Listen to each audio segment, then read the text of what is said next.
Welcome to episode 6 of Inside Soccer. For this week, I'm absolutely delighted to introduce an old friend of mine, an old teammate of mine at Man United. Really looking forward to exploring some of his knowledge around the sort of financial world and the high performance world in relation to football. And that's Simon Andrews. How you doing, Si? You okay? Yeah, good, Al. How are you? Yeah, not too bad, Si. Not too bad. So, as with most of the guests, just a bit of a sort of an overview, really. Kind of take you back to the Man United days. I think that's when I kind of first met you, going back into the mid 80s now, seem a long time ago. Yeah. Playing in the B team at United, had some great times back then. But similar to myself, Si, really, we kind of like had a bit of a sort of a difficult experience and sort of come out of football. So just give us a little bit of an overview, Si, if you can, from then, and you know what you did and how you got into what you're doing now. Yeah, well, like you've just said there, Al, we played together. Some happy memories, albeit a long time ago, 30 odd years ago now, or even longer. But yeah, it was a great experience at United. Obviously, I was a United fan as well, so to play for the club that I supported and still support was huge, and is huge. And I think the older you get, the more you get reminded. So Manchester United is a global brand, and wherever you go, you're sort of recognised for playing for the club, and it was just a great thing to not just have on your CV, but just a great life experience. But I think when you get, I wasn't actually released. I was just signed for another club, but I sort of moved into the lower leagues, and I think there is a real difficulty in making the transition from a big club into the lower leagues. Back then, the pitches were quite mixed. I don't know whether you remember the state of the pitches, but it wasn't the sort of pitches that the lads are lucky enough to play on today. It was and style of play as well. Back in the lower leagues, it was a difficult style of play to adjust to, and I first to admit that I sort of struggled with that and a few injuries as well. And I just decided, I think the game retires you to a degree, that you sort of have that realization that you're not going to kind of make a living out of this, and you're not going to have a long career. So yeah, I think the world of finance, I never thought that I would sort of join the world of finance. It sort of found me, really. And back in the day, there were sort of big insurance companies that were seeing people going to their houses, talking to people about their insurance needs. And that was really my route in. I found a route in through that.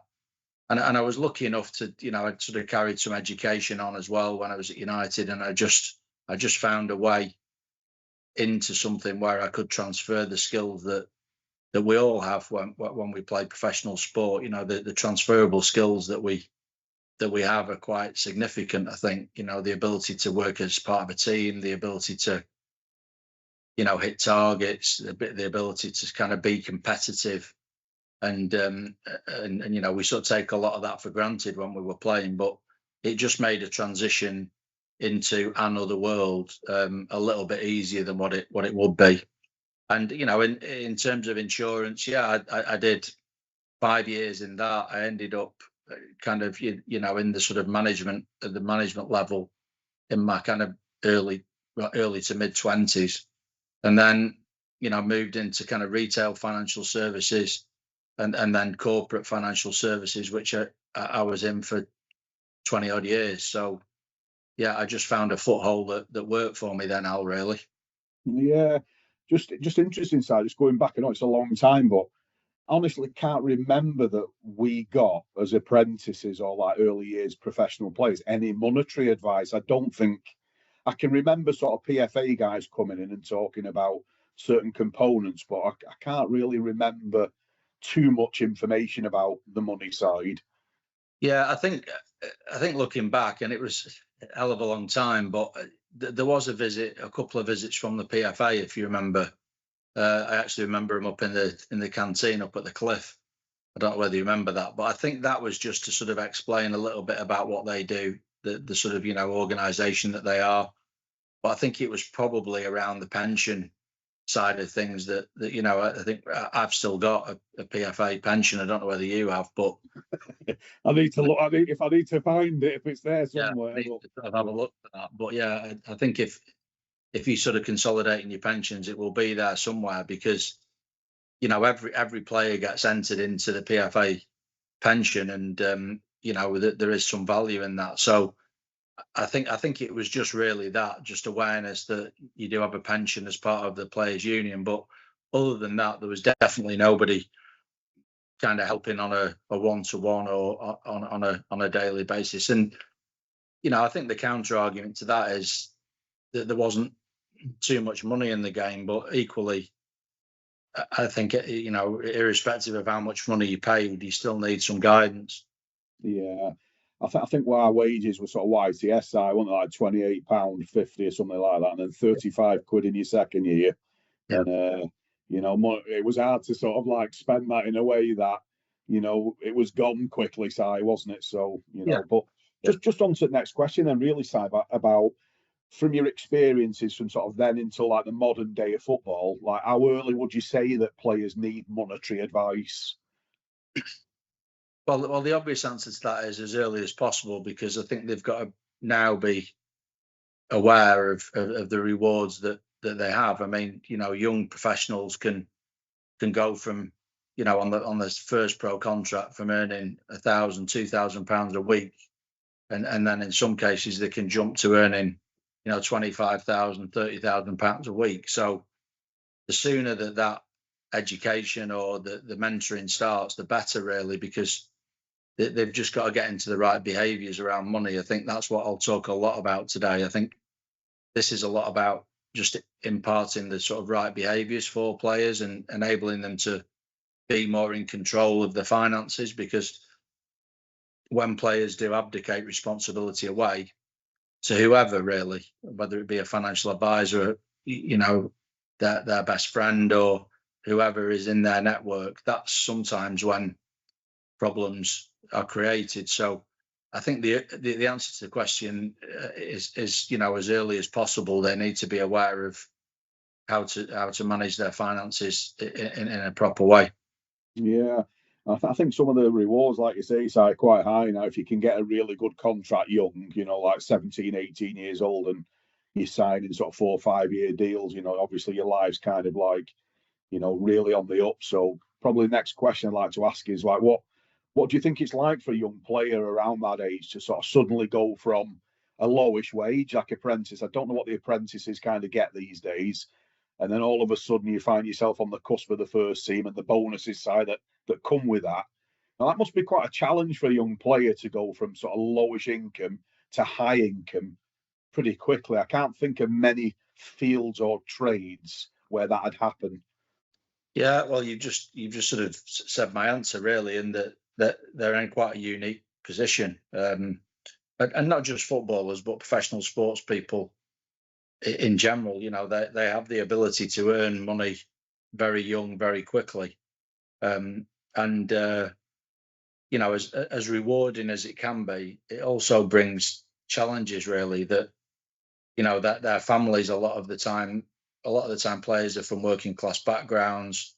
Their families are not used to being around significant amounts of money. So I think there's lots of challenges around how to deal with that, and you know, surrounding themselves with the right type of people.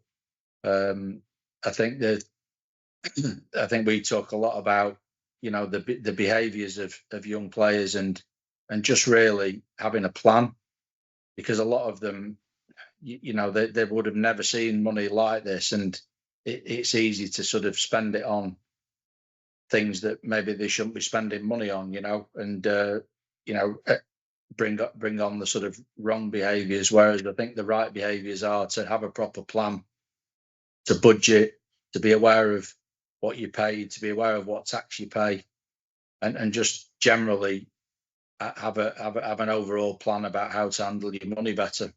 Yeah, absolutely. So I think we'll come on to sort of exiting the game in a little bit, but as you know, as I know, football can sometimes take you from the top quickly down. So you could be on, you know, some decent money, and then all of a sudden, if you have an injury or you have a bit of a form dip and things don't quite go your way, and your manager might arrive that doesn't fancy you anymore. Do you think players realise that the sort of players that you speak to, the sort of the challenges of that in relation to sometimes how short football career can be? I mean, it's short as it is, Si, isn't it? Like most players, if you kind of get to 35, 36 with a full career, you've done really, really well. Whereas, Yeah. there's lots of drop off in a career, isn't there? Do they understand that, young players? I mean, I think the actual stat is the average playing career is around 8 years across the board. So that's everybody from the young lads that start out that have a bit of a time as a pro, a bit like we were really, to the guys who go on and have a fully fledged career and a 20 odd year career. But yeah, I think again it's more about their support network. And I mean, one of the parents that we work with said something really poignant to me about his young lad who's a really successful young player, plays for a top club, plays for his country, and the sort of education that he imparts to his son is that this could be as good as it gets right now, and he's earning in the region of £500,000 a year, so that's a lot of money for a young player who's say 20, 21. But like you say, the game can sometimes change. It can flip like a flip of a coin, right? And he could worst case, he could have a really bad injury. The manager might not fancy him. He might go to into the lower leagues on loan and just not cut it. And then all of a sudden, he's not as marketable as he is right now. So it's such a really changeable world that these lads live in, and I think it's down to the parents and the people around them to sort of impart this knowledge of, look, you've got to think of every eventuality here. The best case scenario is you become a Premier League player, a household name, a Cristiano Ronaldo, a Messi, etc., etc. But the reality is the game does spit people out at different stages, and you've really got to be flexible in terms of your whole mindset around it. But as a young player, it is difficult because you think you're going to play forever. We did, didn't we? Yeah, absolutely. So a big part of our learning, wasn't it? That sort of a rude awakening, as it were. But so the players that you've kind of worked with, Zach, I know you've done a lot of work in relation to, academy players, professionals. You've kind of covered sort of both angles of that.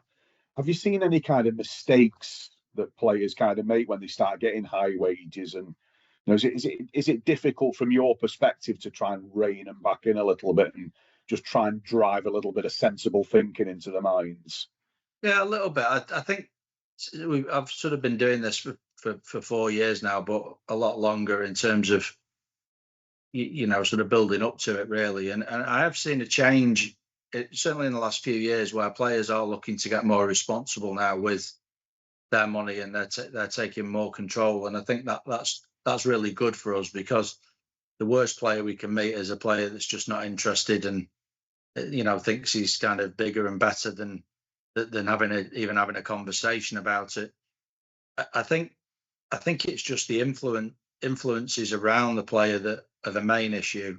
For example, cars. I think that we call it kind of lifestyle creep, where you can just, because sort of top players have got a certain type of car, young players think, well, actually, I need that as well. I need to be seen to be driving a top of the range car, whereas quite a lot of the time, from a budget perspective, you're better off buying something a bit more manageable and a bit more reasonable.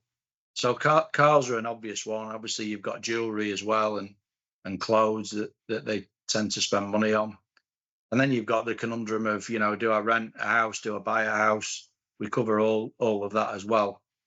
So I think certainly young players, when they're starting out, I think they can be susceptible to being influenced by players who are at the very, very top of the game and what they're driving and what they're doing. Whereas the reality is that, they are doing well, the young players, and they're doing really well financially, but not as well as, some of the first team. And, it's the car parks are interesting. You've got the first team car park with all the top of the range vehicles in, and you've got, the other car park, whereas they're not. But I think from a sort of visual point of view, sometimes that can distract the player.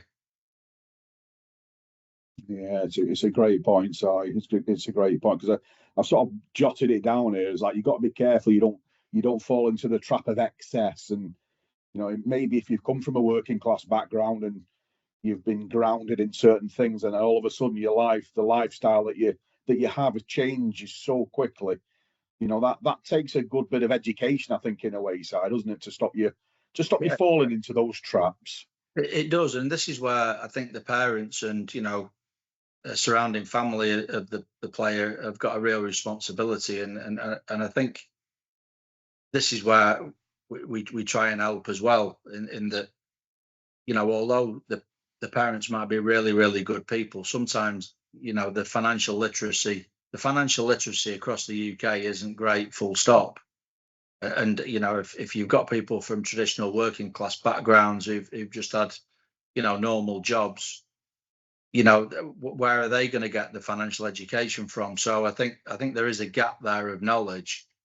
But I think as long as the parent is acting in the right interest of the player, I think the situation will be okay. But I think there is definitely a gap in terms of the education about how to handle finances. So it's a brilliant point you make there, Si, about generalised. It's not just football specific. This is it, like you say. I think there's a phrase: "Sport is the mirror of society." And if you look at certain elements of society, governments misspending, councils going broke, so financial literacy side right across our communities is low, isn't it? Really, about I suppose doing sensible things. Yeah, and you're not at school.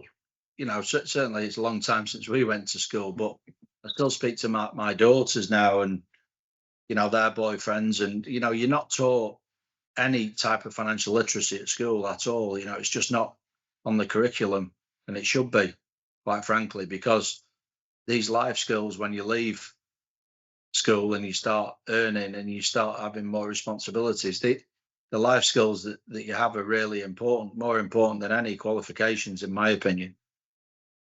So I think financial literacy needs to be on the curriculum.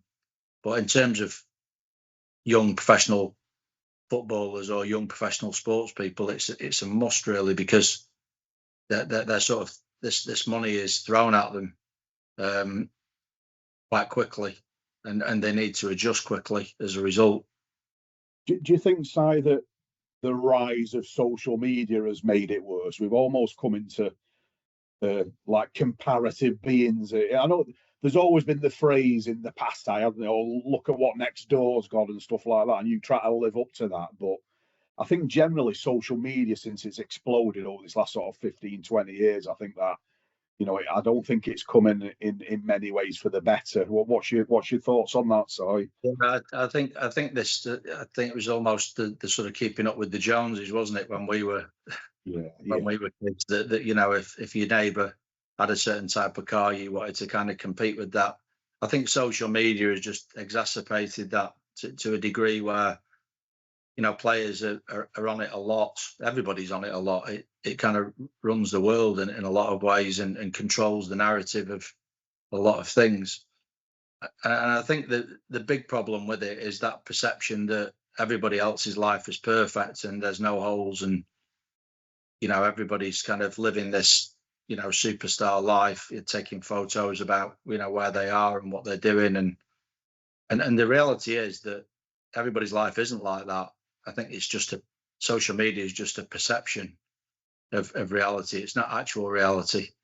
And I think players definitely spend too much time on it. I think my biggest issue with it, with young people in general, is I just think it reduces their ability to communicate, their ability to do something like this and have a general heart-to-heart chat with people. I think that really restricts their ability to do that. That they're spending so much time on social media, and also that the narrative on a lot of things is so strong on there that it's hard to kind of get your head away from it. You know, things like, you know, fans commenting about their performance on a weekend. You know, players that look at it does impact them psychologically, especially if they've had a bad game. If they've had a great game, they'll obviously, it's a good situation, but a lot of the time when they've had a bad game, if they're looking at social media, that's sometimes where, you know, they can, it can impact them psychologically. Yeah, absolutely. So, can I just ask you about the sort of state of the sort of support at the moment in relation to, like, we had a documentary that came out not too long ago now about the V11, about players who've, I think around some of them around our era who went on to become incredible footballers. And some of the stories that you were hearing there around maybe, you know, allegedly forged documents and information that was being passed to players that was complete lies, etc., etc. What's the world like? Is it still like that around footballers, or are footballers becoming a little bit more trusting? Because trust is such a powerful word, and I think with yourself, Si, being an ex-player and having a couple of people in your business who've been top players around the situation, that helps a lot in relation to building relationships, doesn't it? Yeah, definitely. I mean, first of all, I think you make some really good points there. I think V11, I have met V11, and we are sort of helping V11 from an education point of view. I've introduced them to, in my opinion, the best independent financial education provider in the UK, who you know, I'll probably talk about a little bit later in terms of what we're doing. But yeah, I think, you know, I've spent time with V11, and first thing to say is that these guys are really good people, and you know, the perception is that they were earning lots of money, and you know, they foolishly accepted the wrong type of investments. I just strongly disagree with that. I think that they were earning lots of money at the time relatively to their peer group. They were incredible players, a lot of these guys, you know, sort of, you know, the absolute creme de la creme of the Premier League.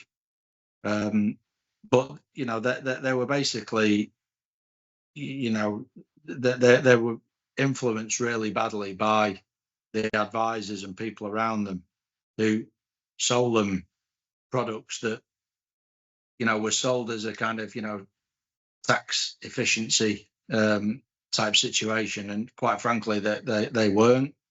And obviously, this has all now come out in the wash.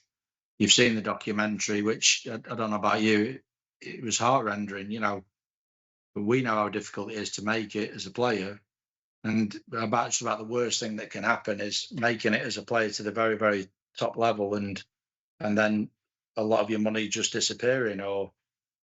And I think that the fraud situation, you know, I do know about that. I know what's going on inside of there. That you know, there is a strong case for reopening the case from a fraud perspective. You know, there's ex-policemen working on that, and who are used to kind of dealing in this space, who are trying to help V11, and obviously we wish them all the best with that. But I think the treatment of players back then, there's not a lot of difference now, other than I think there's more awareness of the fact that players need to take more responsibility. I think the clubs are stepping up to that. Historically, they just did financial education sessions, which were maybe once or twice a year. That's now been bolstered, and there's a lot more being done from a club perspective. Manchester United, through my business partner Brian Robson, we've created a full program with Manchester United to help them from an education and mentoring point of view, and they've really embraced that over the last 12 months or so. So there are some really good examples and good pockets of support, and also the Premier League. I think take this subject really seriously now, and I think the work we're doing at Manchester United will hopefully filter through into other clubs now as well.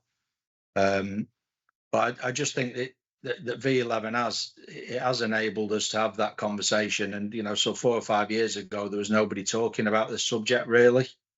I think now it's very, very much front and centre of the game, from my perspective, and there's a lot of people talking about it. Yeah, absolutely, Si. Because again, just drawing on that sort of like area where players get to the end of their careers, and I think that's the real challenge in time for a lot of them, isn't it? Sort of like your income stops, or it can get substantially reduced.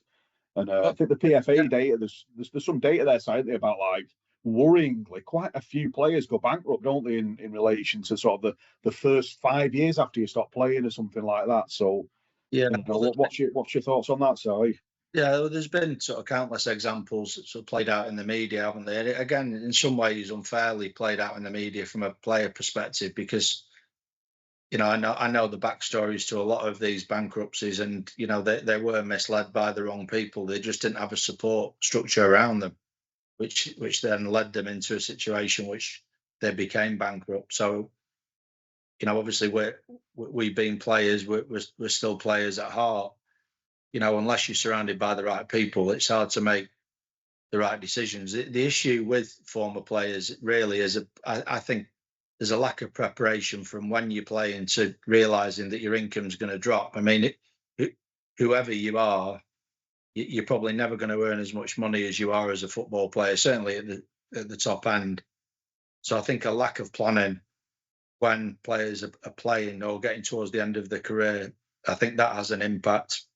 I think when you do finish playing, it's like, what do you do? I think there's lots of qualifications that you can kind of do. The PFA have a really good business school now where players can get qualifications, but there is a dearth of jobs in a lot of those areas. For example, sporting director jobs, and there's a lot of coaches and managers out of work. So the impact of that is quite significant, where you're not bringing income in, and obviously your expenditure, because you would have probably borrowed, or you would have built a life based on what income you had as a player. I think as soon as that income either reduces, or worst case scenario goes to virtually nil, that's when there's a huge impact on your lifestyle, and that's when you from a financial point of view, you're just not in a really good position.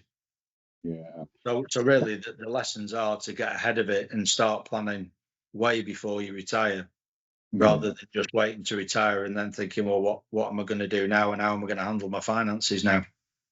Do you think that's a big challenge for players, Si, that you come to the end of your career and you've been in, say, for example, let's take a smallish figure. Say you get, I don't know, 100,000 a year as a lower league player.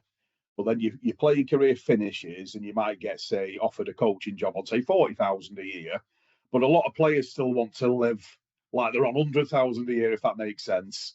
They still want to get helicopters to Cheltenham races and stuff like that. And it's like, you've got to draw the line on it, Si, haven't you? Yeah. Yeah, well, I think you said that they want to live like that. I think sometimes they have to still, from a sort of outside point of view, they want to keep up the perception that they're still doing really well. And, I think whether it's a top end Premier League player or a player in the sort of lower leagues, they've all got profiles, they've all got images. A lot of them have got image rights companies, and, they kind of trade off their image to a degree. So, yeah, I think that is a really good point you've made, that I think the drop in income, they still want to live that life, whereas the reality is that they can't live it anymore. But the problem that you've got is that if they've borrowed to that income level, and they've still got liabilities such as mortgages, car finance, some of the really big expenditure items, that they can't get rid of those. So this is when cash flow is a real issue. Absolutely, Si. Do you think there's pressure on footballers, Si, to support wider family as well? Like, we spoke earlier about, people sort of start coming around you when you're doing really well, and you start to see, using the phrase as hangers on in a way, aren't you? But I think from a family perspective, if you start earning lots of money, you almost like as an individual feel pressured to help wider family members out as well in relation to monetary situations. So, have you saw that as a problem, Si, in your financial kind of experiences? Well, it is definitely a problem. Again, I think the player has to take some responsibility though, because it is his money. He's the asset, nobody else around him. Whether that's his parents, his brothers, sisters, or his agents, or other people that influence him or her. The player is the asset, and I think that's a really consistent message that we sort of carry around. I think it's back down to the education side. The education company that we work with has got a session called Being the Bank, whereas they talk about it's easy to fall into borrowing people money, and I think that the problem with players is that they seek and love adulation, don't they? Scoring a goal, winning a game. The manager saying you're a great player, the public saying you're a great player. There's a kind of a seeking of adulation, and I think transferred into what this issue is. I think sometimes it's hard to say no because you don't want to be seen to be unpopular, or you don't want to be, letting people down effectively. And I think there is a psychological side of, you've got to be prepared to say no to people. And actually saying no is a lot more powerful than saying yes. And obviously from a financial point of view, if you're lending people money or you're bringing people into your financial space, then you need to be really cautious about that, I would say, as a player. Yeah. So what would you say, Si, in relation to like a young player kind of like in a hypothetical situation come to see you about some planning? Can you give us any like overview on like what you would advise? Would you kind of say like a certain amount of your income could be sort of put here, or that'd be a good investment, etc.? Like what sort of things do you work on with them? Yeah, well, I think the first thing that we do is a sort of discovery about what they've got in place already, because I think that this again has been another problem where players have been targeted for the specific kind of sales and products that a discovery meeting has just not been done. It's almost, players are a target, they're earning lots of money, let's sell them something. So we find out what's in place already. So have they got any planning? Have they done any budgeting? Have they done what we call, cash flow projections? Have they done anything of that degree already? Also, are they insured? Are they have they got proper career-ending insurance, for example? Because believe it or not, a lot of players still, either haven't got that or they're at a stage where they're learning more about that and deciding whether to have that. So I think that discovery across, the financial side, whether they're insured, who supports them, what's their support network is, that discovery is really important. And we do that free of charge. We don't charge players at all for that. So, and obviously that builds the trust then that, we're not just in it to sell things to them and kind of, maximize that opportunity. I think following on from that, we then just really work on a plan with them. I think, a lot of players from a tax point of view, that they don't realize sometimes how much tax they actually do pay. So that's an awareness as well. Things like, if a player's got an agent, he's taxed as a benefit in kind on agent fees. So a lot of players, certainly younger players, aren't aware of that. So we make them aware of that. And obviously, in terms of their net income, we then look at really what are the best sort of pots to work on. You've got to have an emergency fund. So you've got to have a fund that's there. I've already given the game away by calling it emergency fund. In the event of an emergency, that you've got a pot of money there that you can rely on, that is, sits in a bank account that is easily accessible.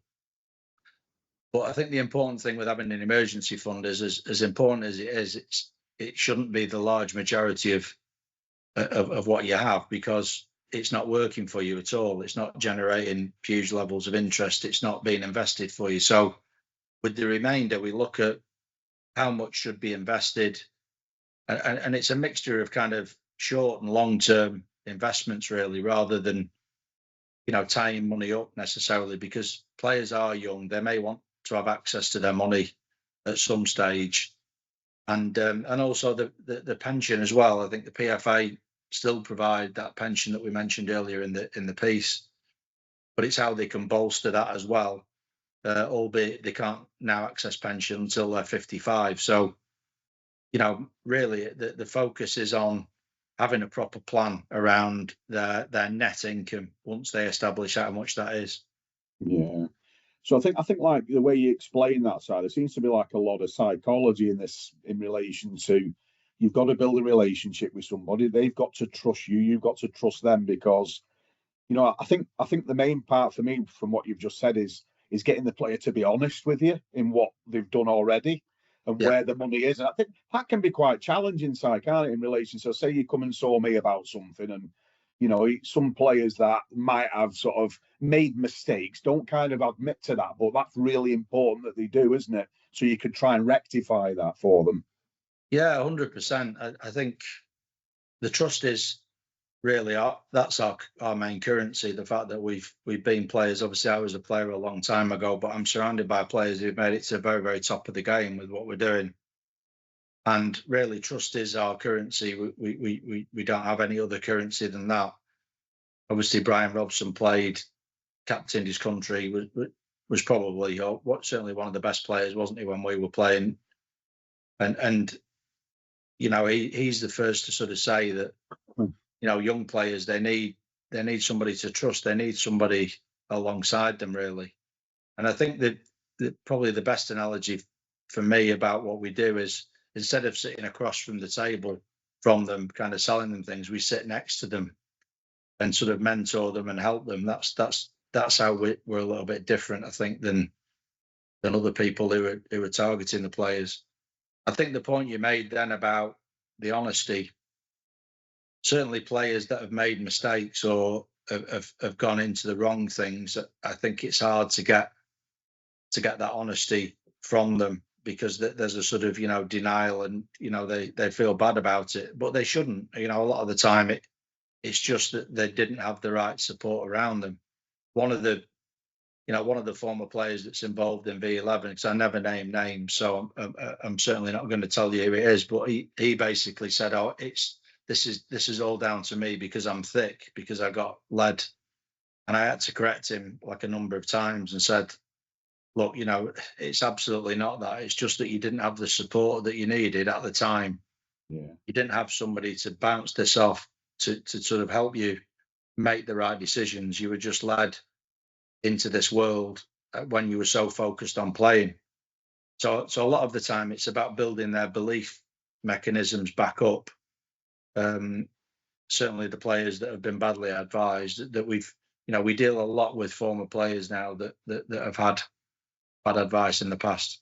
Yeah, I can understand. So it must be really difficult in that world, because all of a sudden you get lots of people around you, lots of people in your ear trying to sort of give you advice about certain things. And I think some people, Si, are giving you advice who are not qualified to be giving you advice, aren't you? Football agents have the place in the game, but they're not qualified in psychology. They're not qualified in, financial advice. They're not qualified in certain areas, but they seem to think they've got your best interests, if that makes sense. And I can quickly see why, players can sort of like get themselves into trouble if they're not careful. Yeah, I mean, agents do get tarred with a certain brush in this space, but there are really good agents. I mean, we work with one in particular who's excellent in terms of his values, his principles, how he looks after players, how he communicates with parents. He's absolutely first class, and that he's been one of the people that I've sort of run a lot of this by as well. So I think there are really good agents out there that provide a great holistic service for players, and obviously we're keen to work with them. But I think in terms of that former player space, and indeed the player space, I think sometimes when they're earning lots of money, they are surrounded by people, some good people, some kind of indifferent people. I think the hardest thing is, like you say, sort of selecting people out who aren't acting in your best interests, and that's another one of the sort of sessions that we do with players about, who's in your support network, who's adding value, who's not adding value, who can you trust, who can't you trust. But with former players, I think what's interesting in that space is that their phone doesn't ring as much anymore. That they don't typically have an agent, or they might have an agent if they're working in the media, but they don't have a sort of football type agent. A lot of the time their advisors, their financial advisors, don't contact them as much because they're not earning as much as they were as a player. So a lot of the time with former players, it's about who's not around them, and they're just sort of out there on their own, really, and quite vulnerable from that perspective. So yeah, it's like I keep saying, it's just about whatever stage you're at as a player, it's about having a plan.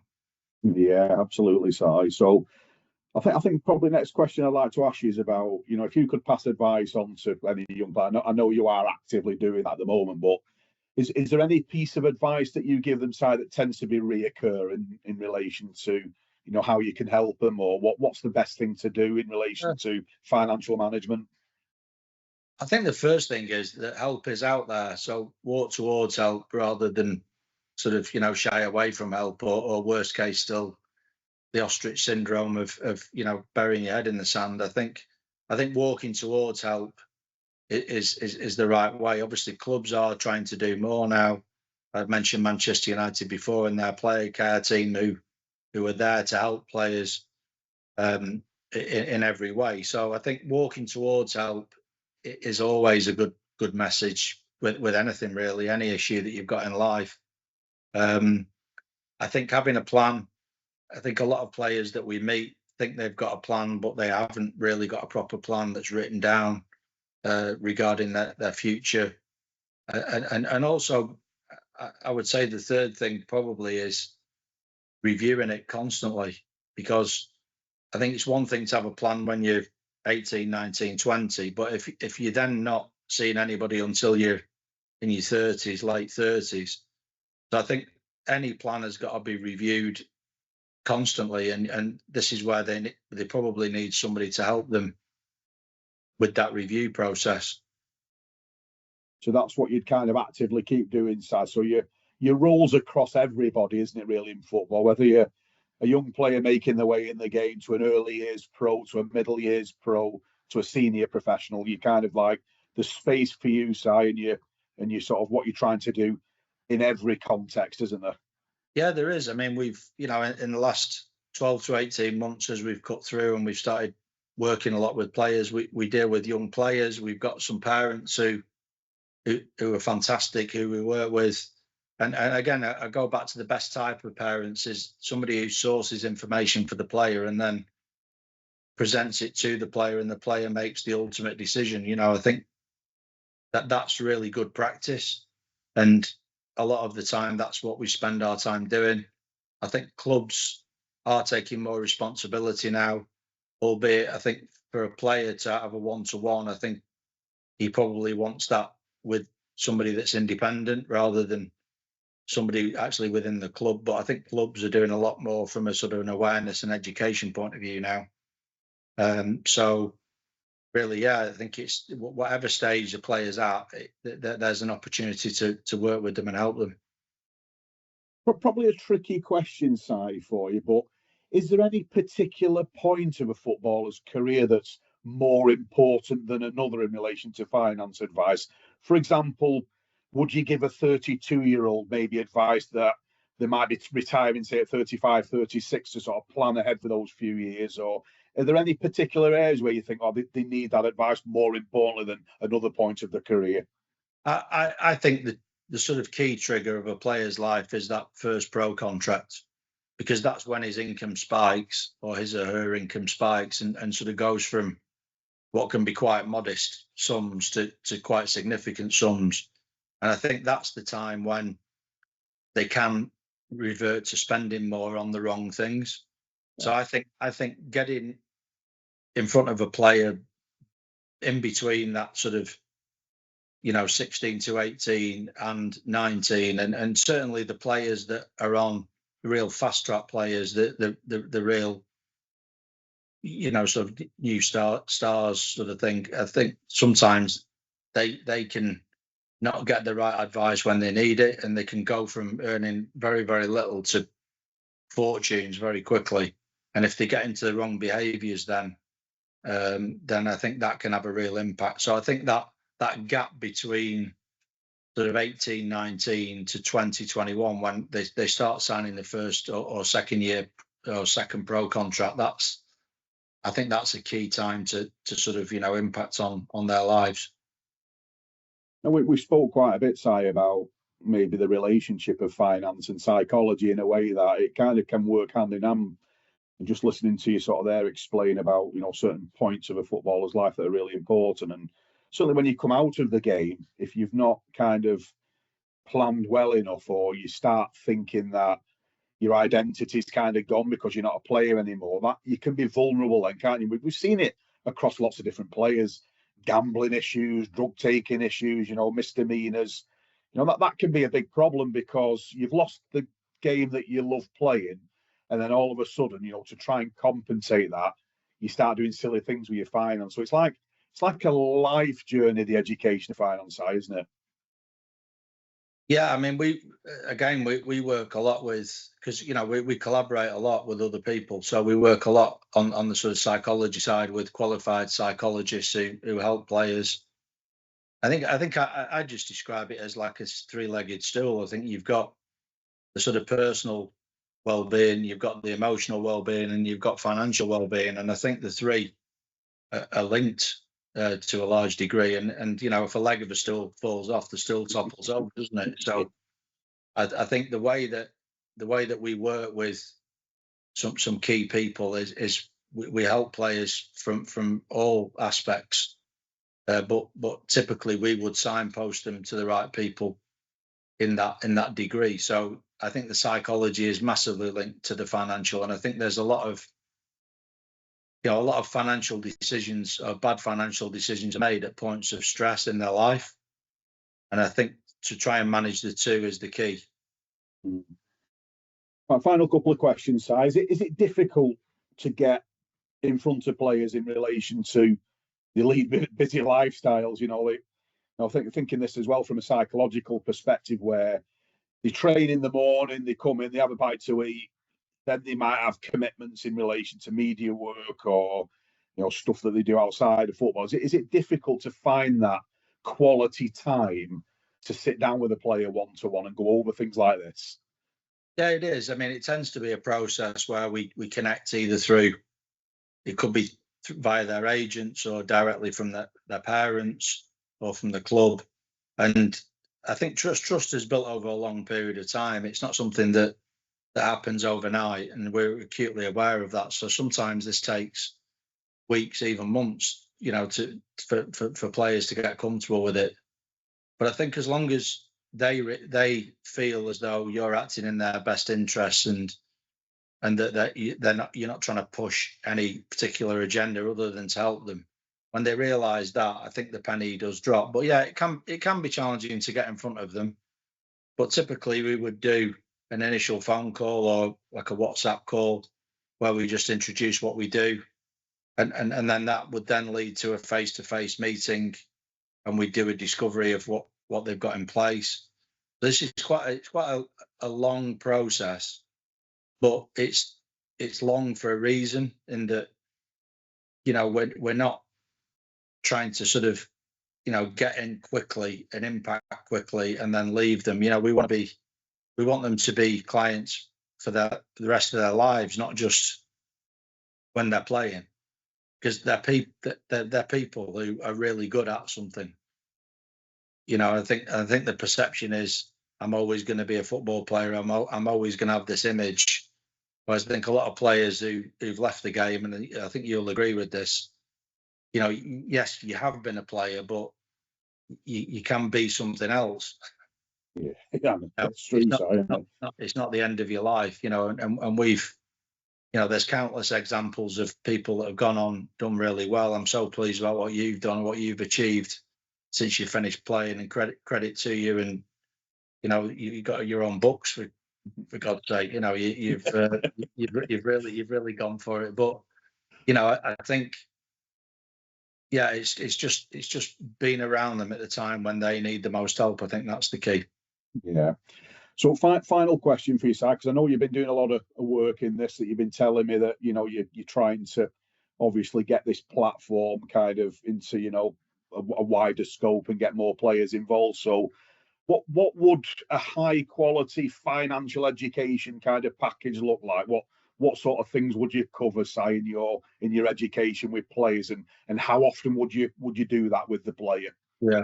Well, the first things to say is that we're a sort of mentoring and signposting and financial planning business. Really, we've got sort of two key companies that work in tandem. My company with Brian, which is High Performance Individuals, which I set up 4 years ago. Myself and Brian are shareholders in that, and we've then built services into that. So we've got a financial planning business called Zentum Sport, which is the key difference with that is we just charge a fixed fee to players as opposed to a percentage of their assets. So it's not eroding away the money that they basically got. And from a financial viewpoint, and we've done this a lot with players over the last few months, financially that's so much better. Financially, that's so much better than paying a percentage of your assets over a long period of time.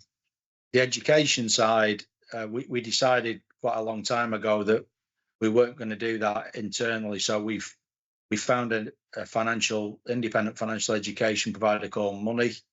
That's spelled MUNNY, and we've really opened up our network to them and enable them to sort of grow their sports side of the business, and that's going really, really well. We've got contacts with various clubs, various individuals within the game where we're promoting that. And really, they've got a full workshop of support that can help people in the sports space. And this last sort of 6 months or so, I've started building outside of football as well. So we're doing a lot of work with boxing, with rugby league, with Paul Sculthorpe Scully in rugby league. Johnny Nelson wants to build something for us with boxing. So we're really looking to offer this ecosystem of support across all sports. Really, that's our aim for the next 5 to 10 years. And certainly this last 6 to 9 months, it's really started to blossom. And I think the future's bright. And I think there's a clear opportunity to be that sort of thought leader in this kind of education, mentoring and financial space. Oh, brilliant. So I think that's a nice way to end it, sir, because I know that one of the things that sort of stand out is you care, and I think that's a lot. You get a lot of credibility for doing that in the sports industry, because I think a lot of people don't care. They're not in it for the right reasons, but I know you are. So I hope it really takes off for you, Si, and this becomes a massive success for you. Yeah. No, look, I've really appreciated having a chat. Obviously, we're pretty close with how we stay in touch, mainly around football results and what's going on at our club. But yeah, I think this podcast has been great because it's enabled me to sort of hopefully communicate A, the work that we do, but also B, the fact that we're here to help players at any stage of their careers, really. And I think the main message is walk towards help rather than walking away from it. Absolutely, Si. Thanks so much for coming on, Si, and sharing your knowledge and the experiences, and much appreciated. I'll hopefully catch up with you soon. Yeah, thanks, Al. Cheers, Paul.